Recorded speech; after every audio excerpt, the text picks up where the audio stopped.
Welcome to all. இன்றைக்கி நம்ம என்ன பார்க்க போகிறோம் அப்படின்னா, தமிழ்நாட்டில் திராவிட முன்னேற்ற கழகத்திற்கு மாறாக என் மக்கள் பெரும்பான்மையாக 1 கோடி நபர்களுக்கு அதிகமாக தமிழக வெற்றி கழகத்திற்கு வாக்களித்திருக்கார்கள். தமிழக வெற்றி கழகம் ஆட்சிக்கு வந்த பிறகு 1 மாத காலம் தாண்டிய பிறகு தமிழ்நாட்டில் நிலை என்ன அப்படியே தெரிஞ்சுக்க போகிறோம்.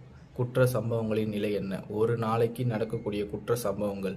கும்மிடிப்பூண்டியில் 3 வயது குழந்தை பாலியல் வன்கொடுமையில் கொலை, திருவள்ளூரில் 7 வயது சிறுமி பாலியல் வன்கொடுமையில் கொலை, தாம்பரம் 10 வயது சிறுமி பாலியல் வன்கொடுமை, சென்னை 12 வயது சிறுமி பாலியல் வன்கொடுமை, பூந்தமல்லி 7 வயது சிறுமி பாலியல் வன்கொடுமை, கோவை சிறுவனுக்கு பாலியல் தொல்லை.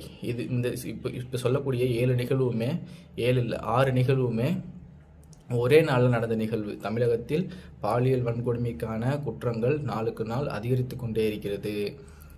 அது மட்டுமல்லாமல் பல குற்ற நிகழ்வுகள் நடந்து கொண்டே இருக்கிறது. இது பற்றிய எதிர்க்கட்சிகள் தெரிவிக்கக்கூடிய கண்டனத்திற்கும் ஆளுங்கட்சியிலிருந்து ஒரு சரியான பதில் இல்லை என்பதுதான் உண்மை. என்ன செய்கிறது அரசாங்கம்? ஆளுகின்ற அரசாங்கத்தை மக்கள் கேள்வி கேட்பார்களா, கேட்க மாட்டார்களா? 6 மாத காலம் அவகாசம் வேண்டும் என்று கேட்டதனால் அவர்களை இந்த குற்ற நிகழ்வுகளுக்கு அவரிடம் எந்த கேள்வியும் கேட்காமல் கடந்து செல்வது சரியா என்பதை நீங்கள் தான் குறிப்பிட வேண்டும். இதையெல்லாம் பார்க்கும்போது உங்களுக்கு என்ன தோன்றுகிறது? மனிதாபிமான அடிப்படையில் இந்த பாலியல் குற்ற நிகழ்வுகள் அனைத்தும் அவர்களுடைய வயதை ஒப்பிடும்போது பாலியல் குற்றம் என்பதே தவறு. ஒரு 3 வயசு குழந்தைக்கு என்ன தெரியும்? பாலியல் சீண்டர்னா என்னன்னு தெரியாது.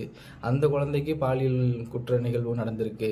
அதை தட்டி கேட்கறதுக்கும், அதுக்கான ஒரு தீர்ப்பை, அதுக்கான ஒரு நியாயத்தை வழங்குறதுக்கும், அதுக்கான ஒரு கண்டனத்தை, ஒரு கடுமையான தண்டனையை கொடுக்கறதுக்கும் இந்த அரசு முன்வர வேண்டும் என்பதை உங்களின் சார்பாக, என்னுடைய சார்பாக நான் தெரிவித்துக் கொள்கிறேன். இது போன்ற பல தகவல்களை தொடர்ந்து காணலாம். நன்றி, வணக்கம்.